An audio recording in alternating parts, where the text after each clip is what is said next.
समोशन त्यांचं काय झालं, त्रयोदशी दृष्टी समोशनचा अभाव करून पावापुरीवर जाऊन थांबले. ते त्यांच्यापाशी नो कर्म नव्हते, द्रव्य कर्म आणि भाव कर्म होते. म्हणून ते 3 कर्मापैकी भाव कर्म आणि नो कर्माला या ठिकाणी मुख्य रूपाने घेतलेला आहे, द्रव्य कर्म. मग अणुत्तरित असद्भूत वर्णने ते शरीर होतं, त्याचा त्यांनी काय केला, नाश केला. सिद्ध भगवान होताना 8 कर्माचा नाश करून सिद्ध होतात का 4 नाश कर्माचा नाश करून सिद्ध होतात? 4. सिद्ध होताना 4 आघाती कर्माचा नाश करून सिद्ध होतात. पण पूर्वी 4 घाती कर्म नष्ट केलेले आहेत अनंत अवस्थेमध्ये. मग ती जे घात नष्ट झालेले आहे परत त्याला नष्ट करायचं नाही. आणि पूर्वीचे 4 घाती कर्म आणि 4 आघाती असे दोन्हीचा नाश करून मोक्ष होतो, एक सामान्य कथा. आणि सूक्ष्म निकालांना आघाती कर्माचा नाश करूनच मोक्ष होतो.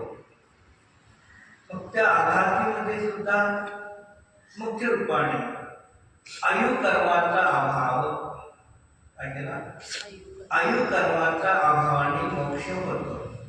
म्हणून ते सांगतात अनंत असो किंवा तीर्थंकर असो यांचाही वर्तमान भवाच्या अपेक्षेने मृत्यू होतो. तीर्थंकर असो किंवा जे जे मुक्तीला गेले त्यांच्या प्रत्येकाच्या वर्तमान भवातला मृत्यू होतो. पण मृत्यू झाल्यानंतर परत जन्म घेत नाही, म्हणून त्यांच्या मृत्यूला निर्वाण ही संज्ञा प्राप्त होते. आणि बाकीची मृत्यू तर होतो पण परत जन्म घेतात. म्हणून ते मृत्यू करून जन्म घेतात आणि जे मृत्यूहून जन्म घेत नाही त्यांचा निर्वाण संज्ञा प्राप्त होते. मग असे जे 4 आघाती कर्म होते, 4 आघाती कर्माचा अभाव करून नाश झाला. ते अणुत्तरित अंतर्भूत देहमध्ये काय अनित्थ अणुत्तरितमध्ये अणुत्तरितमध्ये अंत्याच्यामध्ये तुमच्या बरोबर भागी असद्भूत विवरणे आहे. त्यामध्ये अणुत्तरित असद्भूत विवरणेने कर्माचा नाश करून मोक्ष झाला, एक आहे.